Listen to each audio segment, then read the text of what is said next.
everybody. Welcome to a Local 100 Fightback Facebook and YouTube and Twitter live stream event. I'm joined by Anthony Steiniger, who's working on his background apparently. So, you very impressive brick wall behind you there, Anthony. Is it any message you're trying to send with that? So, No message at all. None, no, none at all. None at all. okay. Yeah, in fact, our only message tonight is trying to encourage transit workers to take the time and come out and force the or assault rally that Progressive Action has organized and that we've endorsed on Wednesday, May 1st, this Wednesday at 12 p.m. at 2 Broadway MTA headquarters. Um, I'm going to share my screen so I can show the flyer quickly. Let's see the screen.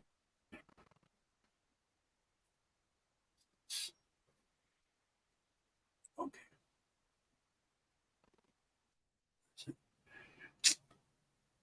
Damn it. I'm just going to try to share it from Facebook. Hold on a second. Okay. Here's the flyer. So here's the assault rally Wednesday, May 1st, 12 p.m. 2 Broadway headquarters, strap hangers, workers, and community. It's organized by Progressive Action. As you know, Progressive Action has organized these events pretty much on a basis since 2017. And us endorsing this rally is really nothing new. I mean, every chance that we have had to build unity in the fight to demand respect for working class lives and to demand respect for transit workers and safe working conditions for transit workers, we've always been in favor of building the widest possible unity, whether it was Progressive Action or another group. But Progressive Action deserves respect for many years of playing a lead role in organizing opportunities for transit workers. So, of course, we are endorsing that rally. I'm going to stop sharing screen and get back to studio. Okay. So in any case, we also, I mean, many people have asked us sort of why we're willing to build unity despite our differences with Progressive Action. And those differences are not going to change. Those are differences in terms of strategy and tactics and political philosophy. And it's fine for people who have different solutions or different ideas of what the solutions are to unite in a common struggle so that all voices can be heard and so that the solutions that need to be found are not going to be found by any one of us or any one of our coalitions. It's going to be found through struggle. It's going to be found through joint action, where we begin to test out what strategies work and what strategies don't work. Going on in the field, also, we've gotten a lot of feedback that members have a hard time believing that real change is possible. And what we've been trying to get into discussions with members about is that we think that way because we've been conditioned by a culture that continually gaslights us and continually lies to us and continually trolls concern about our conditions, but never does anything about them. And also it's because they set these conditions up to exist in the first place. When you don't fund mental health services, when you don't fund hospitals, when you don't fund drug and alcohol rehab, when you don't fund any real ability for somebody who is engaged in antisocial violence to ever be rehabilitated, when you warehouse 2 million people in prison, many of them completely innocent of the crimes they're charged for, never been convicted of a crime, but yet warehoused because they're poor.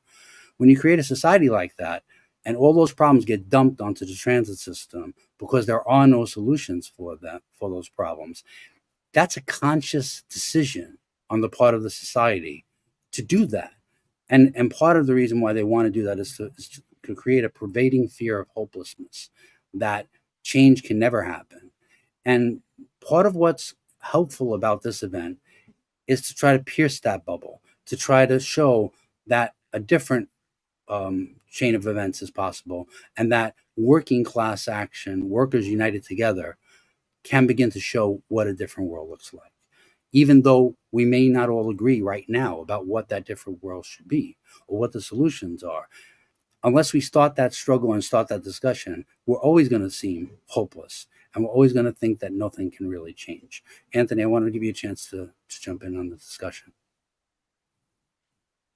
Yeah, well, I'm going to be brief because I don't want to get right to the point. I want to keep it right on what we're doing this Wednesday, this rally for assaults.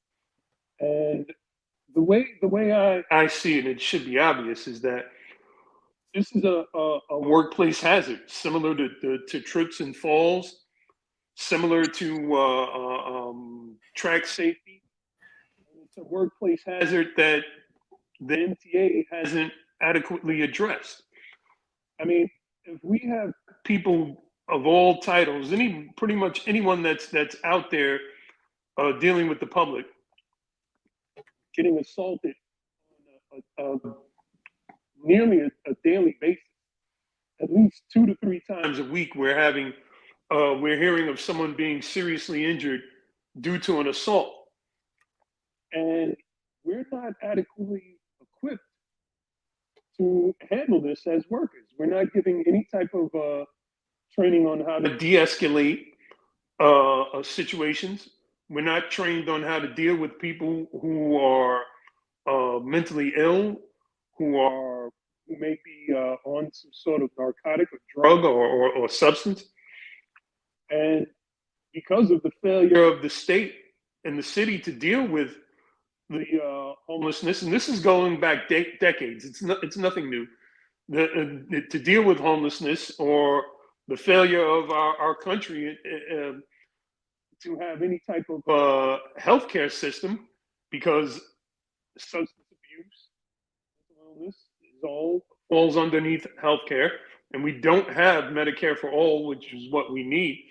But because we don't have those things, we're forced to deal with them, and we don't have any of the necessary tools to deal with it.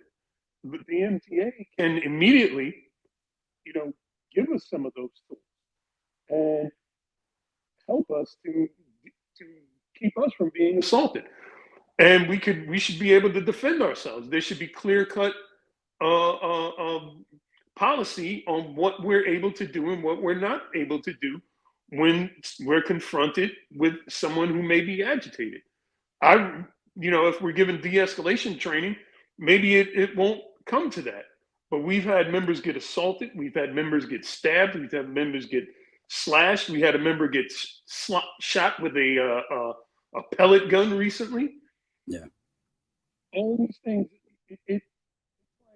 it takes me back to what happened a few years ago when a member tragically lost her child. Her child was stillborn in the yard, and they were calling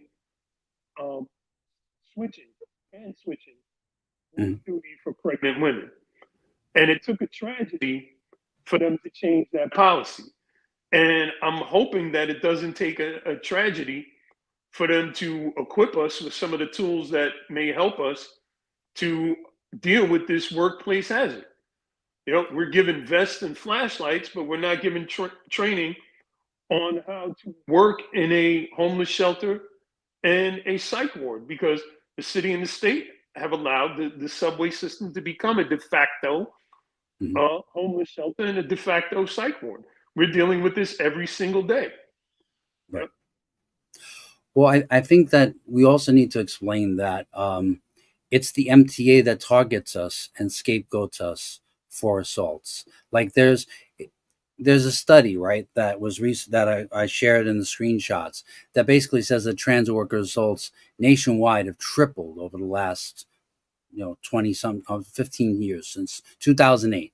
It more than tripled. It went from about 140 a year to well over 400, nearly 500. And the MTA is leading in all of this, like is at the top of all of this. But, it's not like some miracle or some natural event that nobody knows why it happens. When you go into the media and constantly target a largely Black, Latino, and immigrant workforce as lazy, as looking for a handout, as having extravagant wages and benefits and pensions and all of that. And you constantly troll us as the cause for the problem in the subway system and the bus system and the kind of disorder that we see. We're offered up as scapegoats, and we're targeted by our own employers. It's not just the unsafe conditions we face because they don't want to pay for basic safety in the subway. It's that they are deliberately targeting us for attack because they want to take back those benefits and wages. And so when they cry their crocodile tears about how much they care about us, part of this rally is a defiance saying, we know that you're trolling us. We know that you don't really care about us, because if you did care, you wouldn't be doing the things that you're doing. And aside from that, that the subway system is basically an ATM for Wall Street and for private profit that causes the system not to be funded in the way that it needs to be funded. One of the reasons why we don't have Medicare for all or any of these social programs is because every last dollar is being sucked up into Wall Street profits, so people don't pay any taxes. And they control the budget. They control all the decisions. And so long as they control all the decisions, we're never going to have the tools that we need, whether it's training or other safety measures. Anthony, go ahead. Yeah, it's very deceptive and misleading. And I'm glad you brought this up because it's like they put out recently a news story in the media about transits going broke because of overtime. And I don't know how many millions or whatever the figure was, but Yeah. they said that it was due to overtime. And that puts a target on our back. But the fact is that not a single train operator, conductor, station agent, cleaner, bus driver, you name it, not a single one of us in any title that deals with the public, not a single one of us can authorize our own overtime. Mm. Just last week, I was forced to stay 40 minutes late because of conditions. This is the overtime that I didn't want, but was forced to have. But now there's a target on my back because people think that I'm the one who's stealing money or whatever. And what you said about Wall Street is insane because it's like we're the only agency, we're the only one that collects revenue on a daily basis. We're the only agency where they issue bonds to fund the fund on the daily work, the daily operations, and the infrastructure of this agency. And it is a cash cow. It's the dollars that should be going into the system. It should be a system that's funded solely on taxes, and you should be taxing the people who are buying these bonds and who are collecting money from the fare box. Yeah, and just so transit workers know, in case you haven't, you know, known where the system is funded from, you can go to the state controller's website and look at the bond debt that the MTA owes. It's $47 billion over the next 25, 30 years. And, unlike us, when we go to the bank, what do we get? Pennies for interest, like 0.0025%, maybe we get to put our money in a bank. So a huge multinational parasite corporation can take our money and invest it elsewhere. What do they get? 3, 4, 5% interest guaranteed. And that bond debt gets paid before any of the service gets paid for. So before they provide service, the bond debt gets paid for first. Anthony, go ahead. During the pandemic, there was talk of laying off transit workers, but I don't recall hearing any talk of suspending even interest payments on the bond debt. Right. There was no their money is guaranteed, and it's completely under the radar. You don't really see or hear about it in the news. There's no front page articles in any of the tabloids or any of the other spread newspapers. There's nothing online. You have to search for it. But when we the people run the system, when they want to target us, they put it front page news in every single newspaper. Yeah. Well, but also the thing is that there's a direct connection with bloodthirsty parasites on Wall Street soaking a public service for profit, and station Exactly. agents getting pushed out of the booth, and them being more of a target for assault for people who have antisocial problems, whatever they may be. So there's a when they talk about thugs and gangsters, they have some fucking nerve to talk about thugs and gangsters. We're not the thugs and gangsters. They're the ones that are setting up a frenzy. They're throwing chum in the water to And, basically set us up for assault. I mean, Anthony, I'm going to play devil's advocate here and just put myself in the position of a guy who rides the subway every day, mhm. average working guy who rides the subway every day. And I get on the train, I look at my phone or I pick up the newspaper, and I see that my 275 fare is now going to 290, and I'm not getting a raise. So my 275 fare goes to 290. Then I look at the phone again and or the newspaper, and I see an article about transit workers getting a 3% raise while I'm not getting a raise. Even though a 3% raise, I'm not going to get into that now about what that's how that inadequate and how that was a slap in the face. But I'm the average guy on the train, and I see that. Then I see another article in on the that same day about all the overtime that they're getting, and maybe some guys who soaked the NTA, for 100 grand in overtime. And these aren't even the subway workers. There aren't anybody who's in titles that deals with the public. But I The read boss. these articles, and then I'm running down the stairs. I'm late for work, and I miss the train. And then the next train that comes in, I just don't like the look on the face of the conductor. So so all of these things I've been primed for Mhm. by articles that have been put into the newspaper as part of their negotiating strategy. Whenever they have a contract that's up for us, our contracts are up. Part of the NTA's negotiating strategy is to badmouth us in the media. So they're priming the public, not just the aforementioned unfortunate souls who have to use the subway as a home, or who are there because of unfortunate circumstances.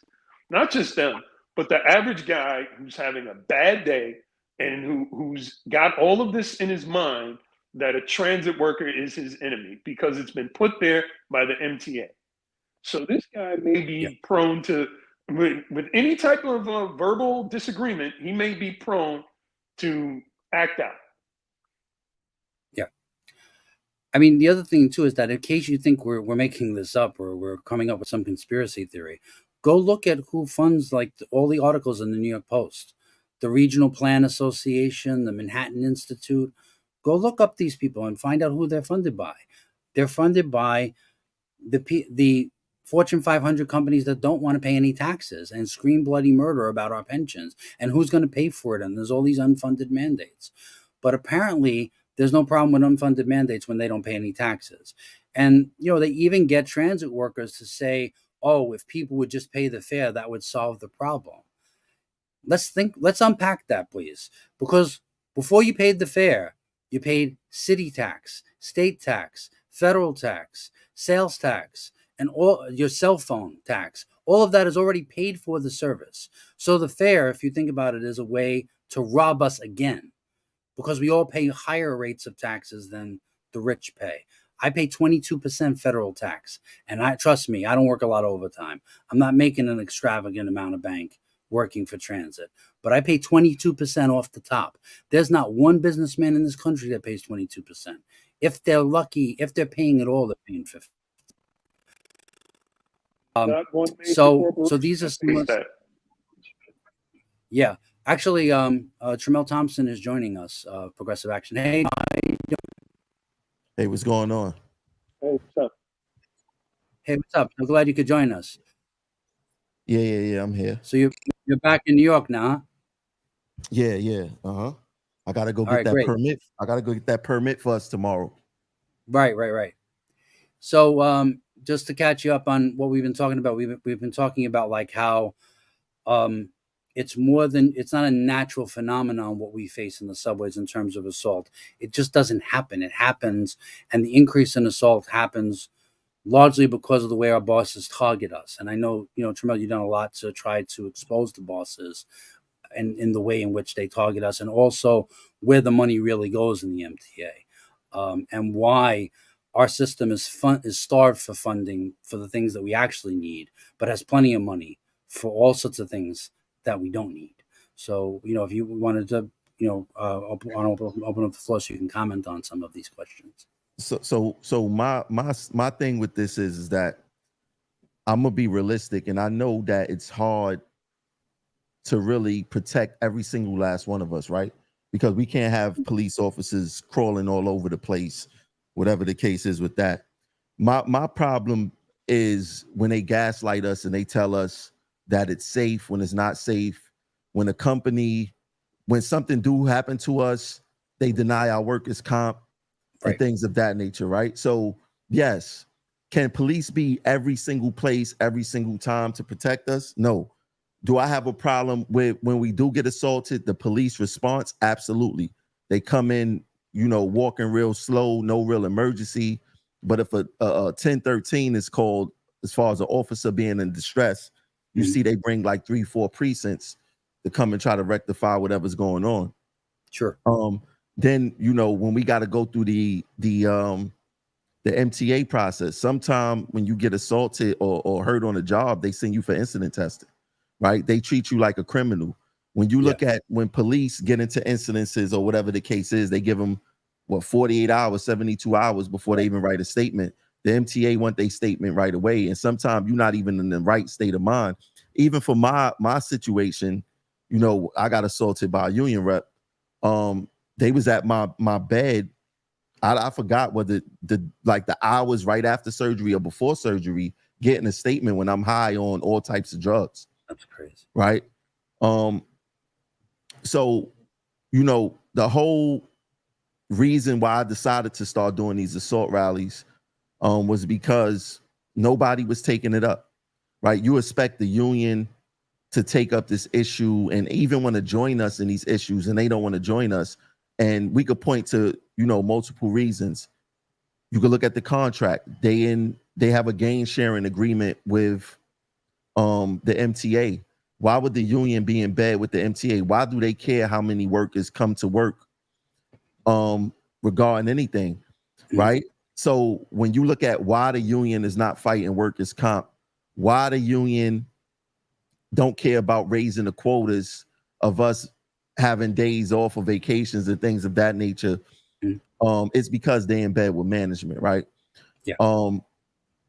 So like going back to the assault rallies, nothing was being done. There was literally, before I decided, I think I started this in 2016, 2017. I forgot. But there literally was nothing regarding assaults. And I think at that time, Samuelson was saying that a transit worker is getting assaulted every 36 hours or something like that. They came up with some crazy number. So that's a little bit over like a day and some change that an employee is getting assaulted and nothing is being done, right? We're not seeing no prosecutions, even though we see the sign of up to 7 years if you assault a transit worker. And in order for you to get that, I want everybody to be clear. In order for you to get that, your rap sheet got to be from from Brooklyn to California. In order for you to get 7 years, you have to do something super egregious to a transit worker. And even in egregious cases, we still wasn't seeing those prosecutions. Like I said, you have the MTA factor. They are, to me, I call it a secondary assault with how they handle the comp, right? And then the union just not doing anything. So how do we create change, right? You don't create change by not doing anything, right? Everybody can agree on that. So how can we bring awareness to our issues? How can we get everyone involved? And I think I may have coined the term and people ran with it. If they can't protect us, how can they protect you? Speaking of, if they can't protect the workers, how can they protect the riding public? Right? Yeah. And that saying remains true. As you can see, during COVID and up to now, a lot of passengers been getting their behinds kicked, right? You've been seeing R-word assaults. You've been seeing robberies. You've been seeing all types of stuff. And then this is another thing that the people got to factor in. I post a lot of stuff on social media to get, people attention. And the MTA right now got me written up for dismissal for posting some of these things on the internet. And one of the videos that they referenced was a woman was sleeping on a train and a man went up to her while she was sleeping, ejaculated on her face. Oh, yeah. Right? Yeah. The MTA wrote me up for that exact same charge. So they don't even want us to report the things that we see or on social media or what's sent to us. Yeah. So not only are you not willing to stand up for us, to advocate for us for safety, or to help prosecute when these people do get caught, go to the courthouse. I think only Byford was the only one who ever did that. But you also trying to silence the workers who's trying to bring attention to all the atrocities that's happening in the subways. So when we go out there on Wednesday, we're going to amplify our voices once again. I believe that it's going to be a great turnout and people are going to be paying attention and nobody's going to be able to silence us. We're not going to the building when the building is closed at 5 p.m. like the union decide to do their things. We're going to do it actually during lunchtime where workers is going to be able to experience what's happening. I've done a one-man rally purposely in front of 2 Broadway when I had the bulletproof vest on and I had a nice crowd out there, unexpected. So I'm expecting for the workers to come out. I'm expecting for the workers in the building to see what we have going on. And we're going to just continue to push to make it safer for not only for the riders of New York City Transit, but for the workers also. Yeah. Also, Tramel, I just want to. I don't know if you've been to the union meetings lately. I guess you probably haven't, but the last conductors meeting, they were talking. I brought it up because I was like, I don't understand how you guys can do nothing about assaults. Like, when is the union's assault rally going to take place? If you don't agree with Tramel or whoever else is leading this rally, where is your action to do anything? And why, if somebody is doing something and has a good idea, why can't you join and support that and try to publicize it so that more workers would come? And you guys are talking about unity all the time. Then they constantly portray members as the ones who are disuniting us, but yet they won't show up at rallies that are organized by rank and file workers. And Jesse Argueda's response is, well, there hasn't been an effort for you to ask nicely. There hasn't been an effort for people who are organizing that to reach out to the union and beg them basically to come. And this is the problem, is that, you have a union leadership that's allowed 173 workers to die during COVID because they wouldn't shut down unsafe work, because they wouldn't organize workers to defy the boss. Then they come out with this show, 2-hour safety stand down, teaching people to, encouraging people to fill safety dispute resolution forms, which is great, which is better than the nothing that they've been doing. But then the minute Davey comes out there and yells at them, they went away. And there's been no action since then. So the question I have is, for those who say you don't want Tramel or us or other rank and file workers leading this fight, that you want it to be a union struggle, what would you have us do? What would you have us do? Doing nothing is not a solution. And also, doing nothing also demoralizes people more and gets them to accept unacceptable situations that we can never accept.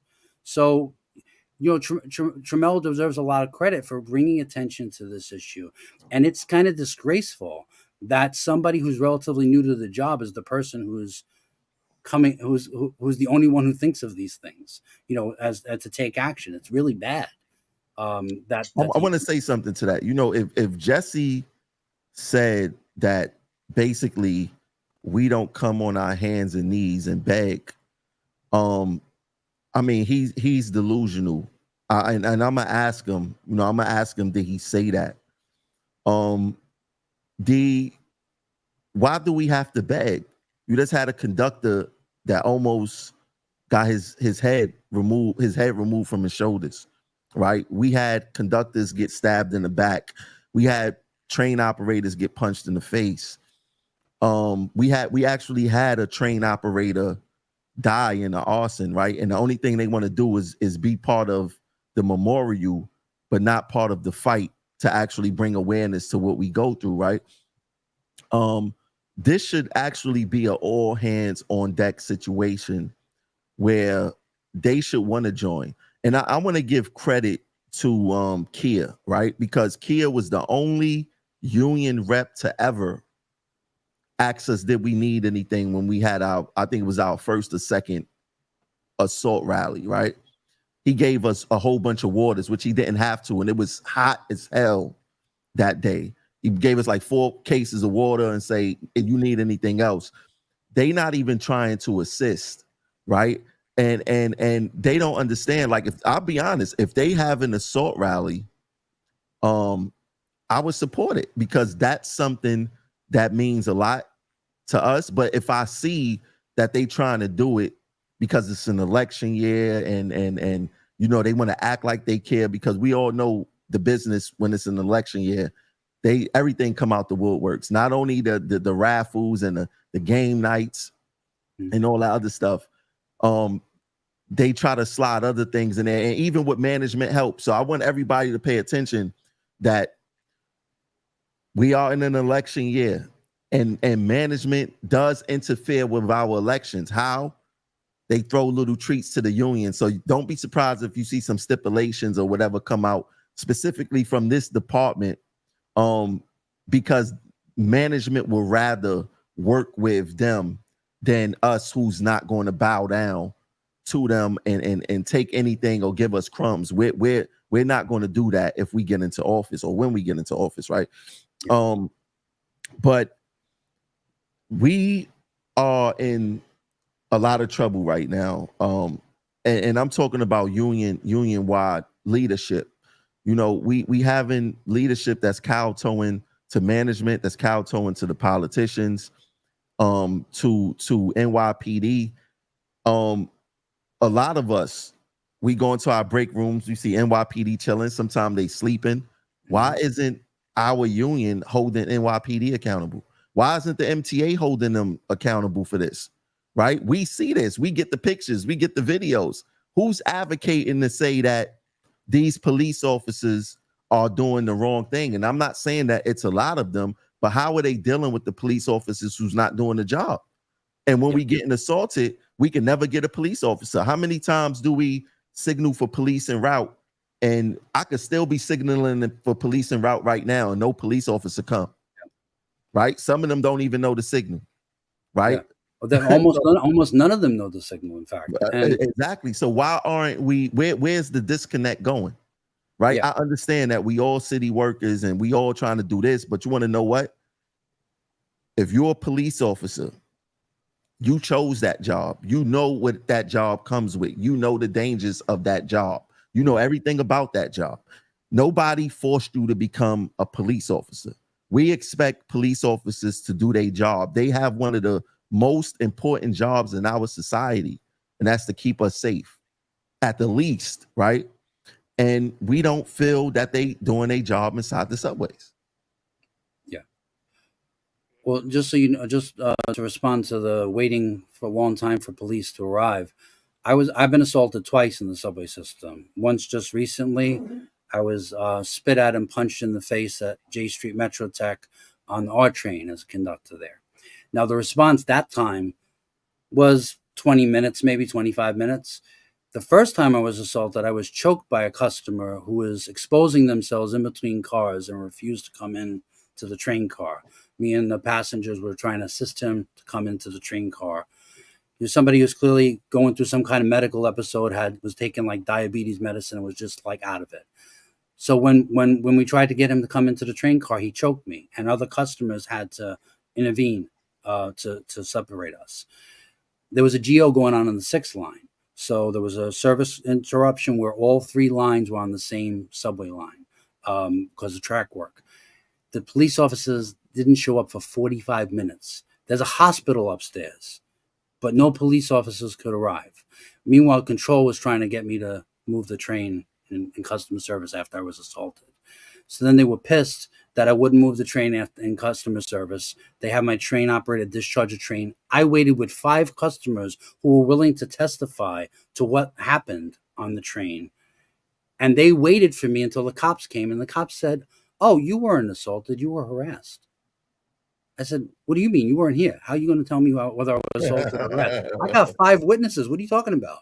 You know, so it's not that we don't have cops in the system. It's not that we don't have tremendous and massive funding for police in the system, but there's no accountability for them to do the most basic things that we need them to do. Matter of fact, we don't need them to do a lot, because when they do a lot, they do a whole lot too. And there's a lot of stuff that they do that we don't want no part of. And we have to have our eyes wide open about when they actually play an active role, what they do.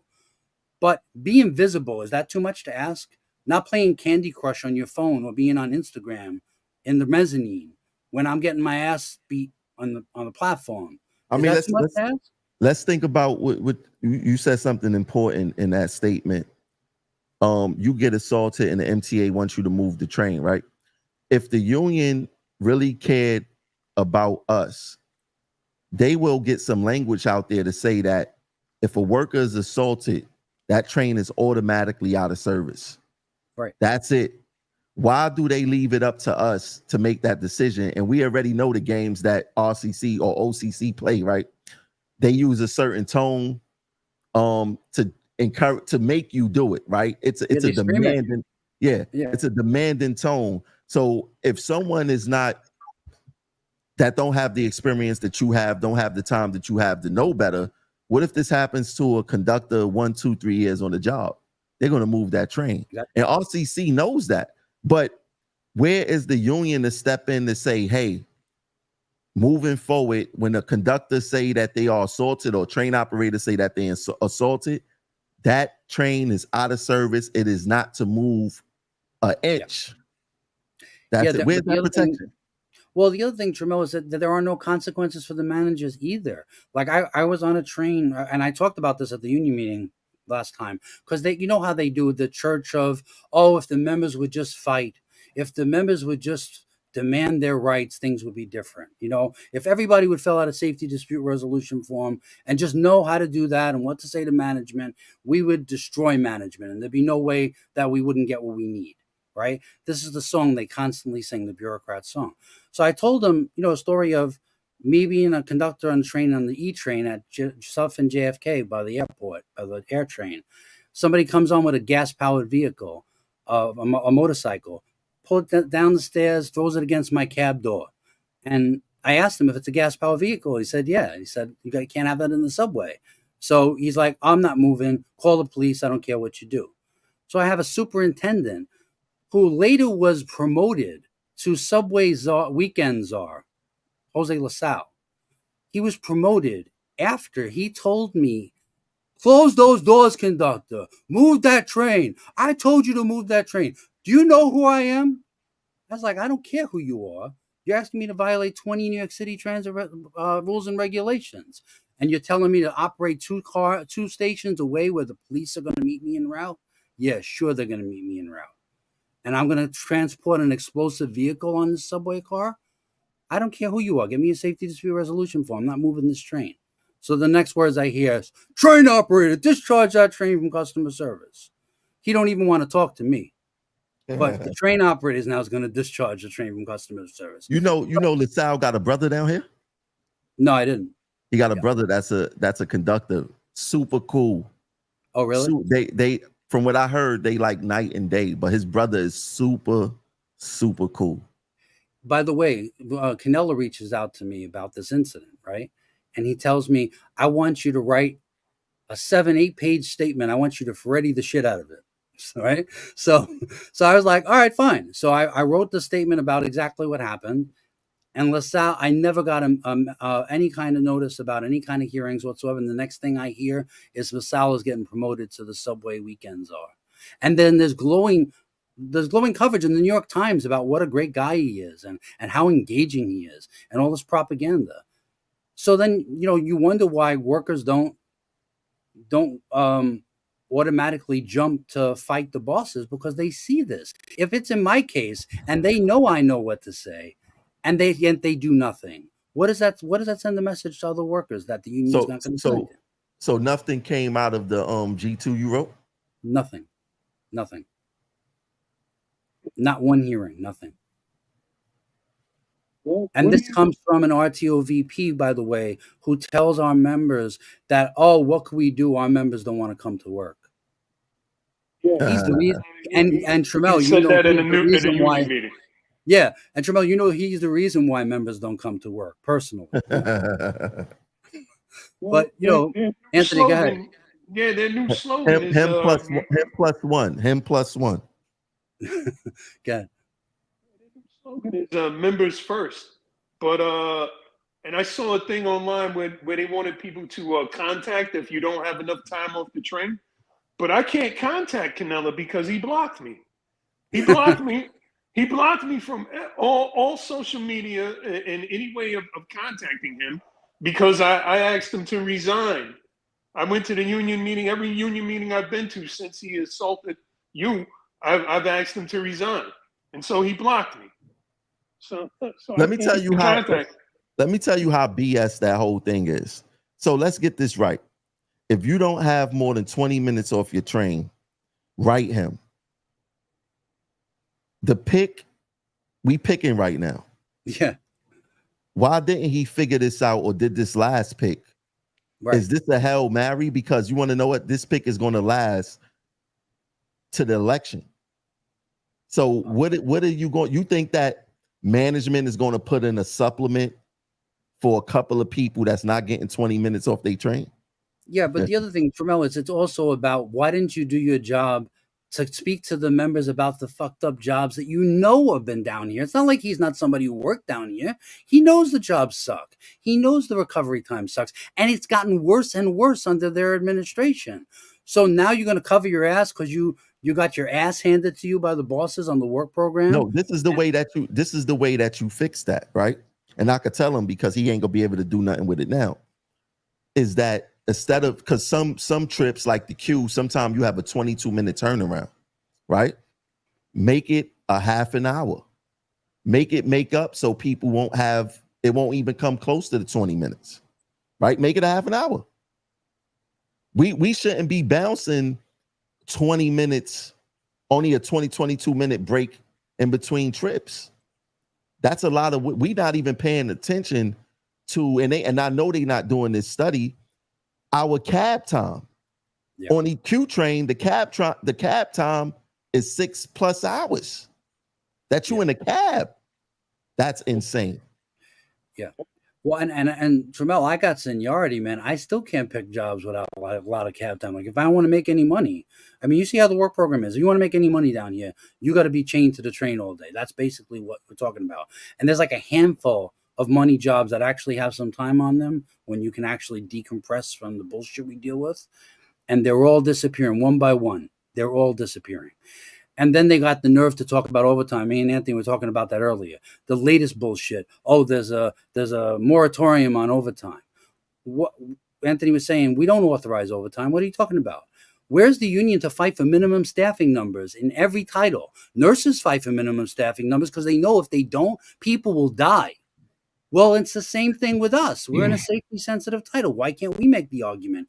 There has to be a minimum number of conductors, a minimum number of train operators. Why can't we live on the 40 hours a week? That's our problem, is that we're loading the gun on ourselves. We're playing Russian roulette with our lives, and they all know it. And then Tier 6 is another way to bury us. Anthony, go ahead. Yeah, I know you guys are familiar with the term Orwellian. And the only reason why I even... What was that? Orwellian. Orwellian. Okay. George Orwell and yeah, totalitarianism and double speak and so forth. The only reason why I got involved or even started paying attention to the union is because, first of all, when you first start here, there's no real orientation that tells you that, hey, look, we want you to be involved. We're stronger together. This is all about the members. They don't do that. but I was sitting in the crew room one day at Church Avenue, and I happened to look up and see the propaganda from the union where it said, "I'm tier 4, but it's just been implemented." And there was a flyer on the wall that said, "Your tier 6 benefits are worth its weight in gold." And I'm saying to myself, wait, they're scaling back on the pension, and they're telling these people that it's worth its weight in gold.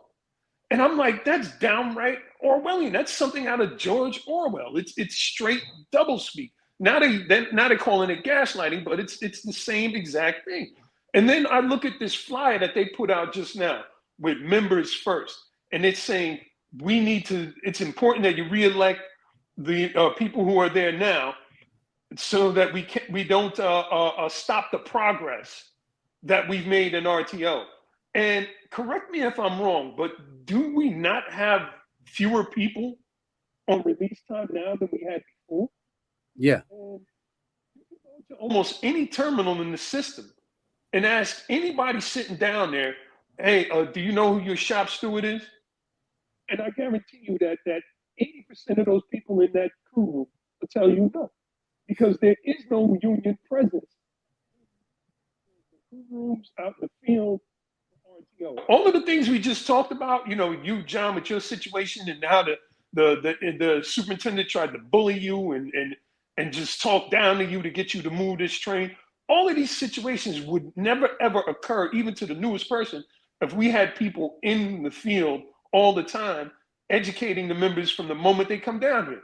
I had been here maybe about 10 years before I decided to start going to the meetings myself, started reading things myself. There was nobody from the union out there doing that. And there's still nobody out there doing that now because they don't have the staffing. So what progress are they talking about? And if they're saying members first, why aren't they out here with the members for this assault rally? Why aren't they assisting? And if they're saying members first, how come if you're saying members first, how are you blocking members from contacting you, and how are you assaulting members? It's just straight Orwellian doublespeak garbage nonsense that comes from our union. And it's like you mentioned earlier about the gain sharing thing. When I look at this, I'm saying we have a union that is more interested in the administrative portion of it. They want that to continue. And you know what?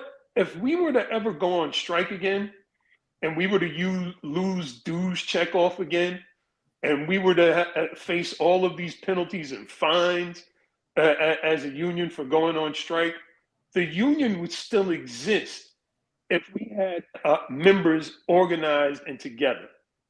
The administrative portion of the union is the portion that we don't need. The members are what drive this union. I mean, I shouldn't frame it that way as saying we don't need it. Yeah, we need the day-to-day to go on. But the most important part of it is the members. And there's been no progress, none whatsoever. Yeah, to give it a better frame, like we're the union. The membership is the union. Without us, it all falls apart. The bureaucracy is temporary, and the bureaucracy is actually a sickness of our union. It's actually the undoing of our union. I was on the executive board. Tremel, you know other people have been on the executive board. They can all tell you, I mean, these people are the most anti-union people I've ever met. Like, and I'm including the bosses in that. They are so consciously hateful and dismissive towards the members of the union and blame the members for everything in order to justify their own inaction. But, part of what the May 1st rally is about is putting us back in the picture, taking back our humanity, humanizing ourselves through the process of actually hearing each other's stories and beginning to propose real solutions that actually tackle the problems we face. None of us here have any illusions. This is not an easy problem to solve. When the entire society is falling apart around your ears, no individual within society is going to be able to change that. But collectively, we have the power to shake the world. UAW workers are showing that. Amazon workers are showing that. If people like in Amazon that just barely formed a union, like last year, are able to engage in job actions, are able to organize themselves to fight back against billionaire bosses. Why, in the most powerful sector of the labor movement in New York City, are we unable to do anything? And that has to change, but it has to change by our imagination, by us being able to envision a way things can be different. And we do that not just by talking, but by walking, by action. It's our action that makes us see things concretely. Because it's not about moralism. It's not about, oh, we wish the world would be different. If the world is not different, we're going to die on the job. If the world is not different, another COVID's going to come, and we're going to die by the hundreds and be infected by the tens of thousands. Somebody's going to die down here from these assaults. It's going to happen. Somebody already did. Yeah, exactly. Gobu already died. Yes, right. That conductor that got his neck slashed, so close to dying, right? We already facing these things. But we have a union, like y'all was saying, or like they say, we run the biggest transportation system in North America. Ironically, we got the weakest union probably in New York, right? And I hate when they compare us to all these other CSEA and them. No, compare us to all the other powerful unions, PBA, FDNY, sanitation. That's who we should be compared to, not all those other unions. And what you were saying, Anthony, about that flyer, right? Let's put something else in perspective. They said that they've been doing a thing for over a decade. What, and then this is RTO specific. First of all, when the administration that's in there now, they was bashing Stand United before they got inside. So what changes, or what did they do so great now that you're on their team? Tramel, party night, of course. That's what they do. I mean, listen, they let's not even, you see the pictures from they game night, right? Yeah. It's not even like the members are engaging with that. Yeah. But and think about, look, I'll tell you this. I could go to any terminal, any bus, any bus depot, any terminal in this system without trinkets, right? Just come there, Tramel Thompson. Mm-hmm. I am well received. I don't feel like I have to go take food. I have to take something to engage with the members, right? As if we animals. Like, you see a stray cat on the street that won't come to you, what you do? You get food. When you go to the park and you see people feeding birds, what they do with the birds to get them to come to them? They feed them bread. Mm-hmm. Why can't the union reps just show up and just engage with the members? Because they know that they are guilty for not being there. So they always got to come there with something to say, hey, we're here. Here goes some food, so they could break the conversation. If you've been doing the work is to break the conversation. Because when I go to these terminals, I hear, Tramel, you're doing a great job. This, that. And I've been going to terminals by myself purposely, right? Purposely. I haven't been taking no photo ops.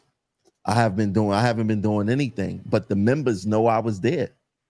You know what I'm saying? Members ask me. I mean, I've been taking pictures at bus depots, not myself, but from people who ask me for pictures. But I don't have to do none of the photo op stuff. You know what I'm saying? The work, I've been consistent from, since I started Progressive Action. I don't think I ever took a break. Well, Tramel, the other thing though too is that the difference between you and them and us and people who are really about the work, people who are really about organizing us to inflict our will upon the bosses. We understand that work is our obligation to each other. It's our obligation to our brothers and sisters. Because if you can look at your coworker being assaulted or being treated like a stepchild or being abused or being taken advantage of, and that doesn't bother you, then you're not a unionist of any kind. The union leadership that we have right now, listen to them talk. They actually think that we owe them. They think that the obligation is from you to them, that we owe them. And they say, then they talk about, oh, we saved members' job. That's like me saying, I provide customer service and open the doors and make announcements. That's my goddamn job. Of course I do that. I'm being paid to do that job, and they're being paid a hell of a lot better than we're being paid. You all seen the LM2s. You know they got condos in Long Island? What do they have condos in Long Island for? What's up with that? Did they ask the members if we needed that? Did they ask the members we want to spend hundreds of thousands of dollars on party nights? They should at least ask the e-board and you know that this union administration do what they want to do, man. And you want to know what? It's our fault, right? Because people get away with stuff that you allow them to get away with. We are not engaged enough as a membership. And what I've come to realize, like dealing with national politics and dealing with union politics, is that people are afraid of that word politics, and they only afraid because they don't understand it, and they don't understand how politics affect their life, their day-to-day life, right? So when you look at union reps, when you look at union members and you ask them certain questions regarding the union, they're like, oh, I don't get involved with politics. I don't even vote because it don't change anything. Right there, that signals to me that that person needs help, and they need guidance on it does affect them, because guess what? When you're not getting that raise you deserve, when your health benefits decline, when you have retirees being sold out, when your dental is not getting better, when discipline is not getting better, when your work-life balance is not balancing, is work all the way down, and whatever else is happening after that is because you didn't vote, you didn't get involved in politics. And it's easy to understand is that whatever you do in life revolves around some type of politics. You go to the grocery store, it's politics that create those prices and things of that nature. When your family got to get on the subway and they talking about they want to raise the subway fare, that's politics that does all that, right? And people just don't understand how politics affect every aspect of their lives. And it's sad, but our union reps don't even understand politics. The only thing they understand politics is, you know what? We're going to give them some coat money. We're going to take some pictures to show to our family and friends, to show that we was with the governor, to show that we was with the mayor, to show that we was with the attorney general, just for bragging rights. They don't leverage any of those relationships. Not even with the DAs. They don't leverage no relationships with any of the DAs. They support Darcel Clark. Darcel Clark is one of the worst DAs, worse than Alvin Bragg. Worse than Alvin Bragg. Wait, what? You know what I'm saying? People think that, and even the union took out an ad on Alvin Bragg. Wait, hold up. As far as I understand, most of the assaults happen outside of Manhattan. It happens in the Bronx, it happens in Queens, it happens in Brooklyn. Well, speaking of that, Jamil, we both know Denell Jenkins, right? Yeah. Denell Jenkins was stabbed, because the conductor was stabbed on the platform at 149th Street Grand Concourse. And I was there at those hearings. And I was listening to this stuff, and I couldn't believe what the union was doing. The union was basically collaborating with Darcel Clark to make sure these charges went away. And basically, the person who stabbed him never served any jail time at all, because he had a medical condition. He had cancer. And Denal was in disbelief that here you have Pete Donahue doing the talking for him. How is Pete Donahue, your media guy, your public relations guy, going to tell our member what justice looks like? So a lot of and Darcel Clark is also responsible for Khalif Browder. She's also the one who put him in solitary confinement and detention at Rikers, and led directly to his suicide from the conditions he faced. But yet, so when the union then endorses this person and says, yeah, that's the person we want in office, what does that say to our bosses? It says that the union are a bunch of schmucks and are clueless. It says that they don't have any spine. They can't even stand up, even when their own members are attacked. What do we have to fear from them? I mean, when Darcel Clark let that guy go, my next move was to have a rally in front of her office. Right. So, I mean, listen, he should have thought about his terminal illness before he stabbed and all. Right? How he spent 2 months in jail and then y'all let him out. Right. So what? How can the union even endorse her in any form of fashion. And I was doing my research on Darcel Clark for years. And I'm gonna tell you a funny story.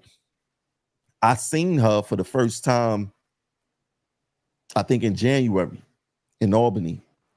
And she seen me, and it's like she seen a ghost. Because I believe that her office was involved with the Canella situation too.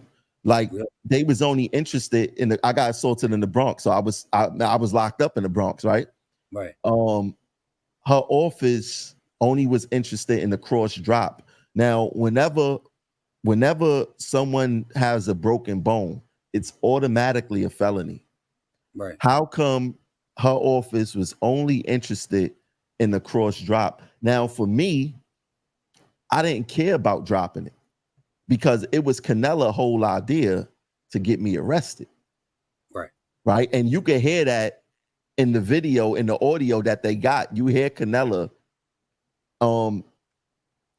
wanting to get me arrested. Yeah. Right.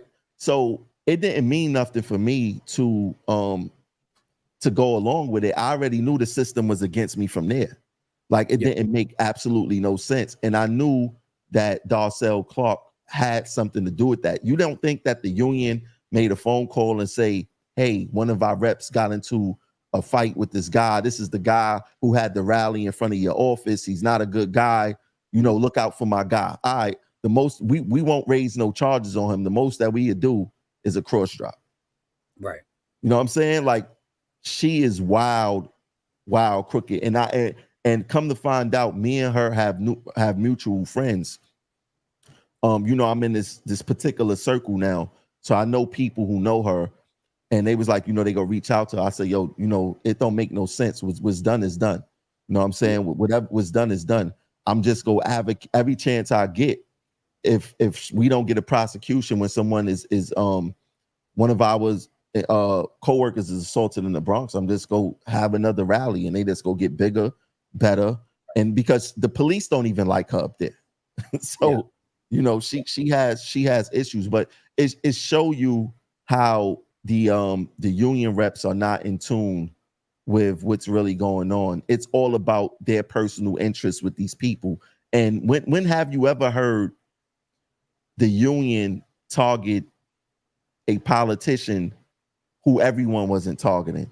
You're going to target Jan Oliba. He's basically a politician because of congestion pricing, right? A lot of people was not happy with that. You're going to target Alvin Bragg because he's just the punching bag of DAs, as if he's the DA of the whole entire New York City, right? Yeah. Only Manhattan. Why are you not holding no one else accountable? They never held no politicians accountable for Tier 6. In fact, the politicians who voted for Tier 6, they still gave them our coat money. Yeah. In fact, they went out and they attacked Cynthia Nixon, who was for a right to strike, was for overturning the law. Now they want to support a bill that give us the right to strike when we could have supported a governor who was saying that, you know, even if that bill passes both the Assembly and the Senate, right? Even if it passes, the governor still could veto it. Yeah.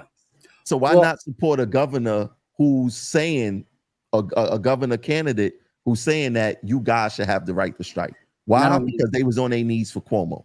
Yeah, not only that, though, they're also that bill, the bill that's currently pending in the state Senate, we'll all be on Social Security and retirement before we ever strike. And we all know it's bullshit because this administration said they would never strike for like a decade. They said they wouldn't strike. We had 1,000 station agents and what was it? Oh, it's like 1,200 station agents and bus operators that were laid off. And there was not even a hint of a strike. All they did was pathetic photo op rallies. But don't worry, the rally on Wednesday ain't going to be no photo op rally. It's going to be a real rally of workers actually being heard. And, you know, the best deodorant, the best air freshener is struggle. And getting our voice, we have to force our voice into the media, force our voice, our stories and our experiences to be heard. And we have to demand respect. And they're not ready for that. The MTA is not ready for that. And the people who run this city are not ready for that. Because when we get it in our minds, the power that we actually have, you're going to begin to see things change. You're going to begin to see us demand respect and take. We need to take from them what we need. And we're not begging anybody for it. But we got to wrap up because everybody got to get to work in the morning. And I know you guys got things to do like an hour and 5 minutes. But Trammell, I'd like to thank you so much for joining us and taking time because I know you was traveling and stuff. So I appreciate you. I was having a problem getting on. For some reason, my camera wouldn't register with the stream. Y'all, I had to do some things. So yeah, you know, but sometimes it can be glitchy. Yeah. But thanks for having me. And I know that the people wasn't expecting for a local 100 fight back and the progressive action collaboration, but that should show you guys how important that this rally is. And I want to give them credit because even when we was at each other's throats, specifically, John and I, we still decided to, and they still came through and supported the rallies, even when we was at each other's throats. So I think it made better sense to collaborate with other fighters, another group of fighters who's putting politics to the side to benefit the members at large, and not only RTO, but we talking about buses, stations, MOW, any forward-facing title in this company that could be assaulted, and also the riders. So if we could come together, John and myself, there's no reason why the union administration can't put politics aside for a couple of hours and help amplify our voices as one. But, they want to play politics. We don't. The show goes on, and we're going to make sure that the job get done Wednesday. So I hope I see everyone there. Bring a friend, bring a family member, bring your child, and let's be the change that we want to see. Yeah, please post on social media. Make sure that if you can't make it, that you're amplifying the message to other workers who can make it. Comment on the live stream because there's going to be live streams of this event. Comment on the live stream. So even if you're not there, you're still there, and people are still hearing what your experiences are. And look, we need to. You take this as an example that we need to remove all obstacles in our path to build unity, because there is no future without the unity that we need. As workers, me individually, Trammell individually, we may think we're real tough. We may think that we have a lot of experience, but individually, we're not going to solve these problems. None of us. And it's not a shortcoming in the individual that they can't solve these problems, because these are collective problems. And collectively, we got to find a way. Anthony, you want to say something before we go? Just briefly, come out. It's very important that we have everybody that can make it get there. And you mentioned unity, John. It needs to be real unity behind the problems that we all face, the issues that we all face, and understand that we have a common enemy. It doesn't matter, what you may feel about the person or what you may think about a person or any conflict you had in the past. The bosses see us all as the same, and they will not hesitate to take action against any one of us individually and collectively. But collectively, we will win. And we can win. And I say this all the time to everybody I come across in every crew room and every terminal that I'm at, that collectively we can win and we will win. Okay, we hope to see you all out there. And this won't be the last time that we'll be engaging in joint action together. Please stay tuned for future actions. And please, there is nobody that's going to rescue you. There is no rescue coming. There's no future except the ones that we fight for together. And if we are unwilling to fight, we don't even want to imagine the kind of future that the bosses have in store for us. So please, doing nothing is not a solution. Sitting on the sidelines is not a solution. It's not cute. You can't throw your hands up and say there's nothing you can do. There is something you can do. Let's get to it. Talk to you soon, okay? Have a great night, everybody. Peace. Peace.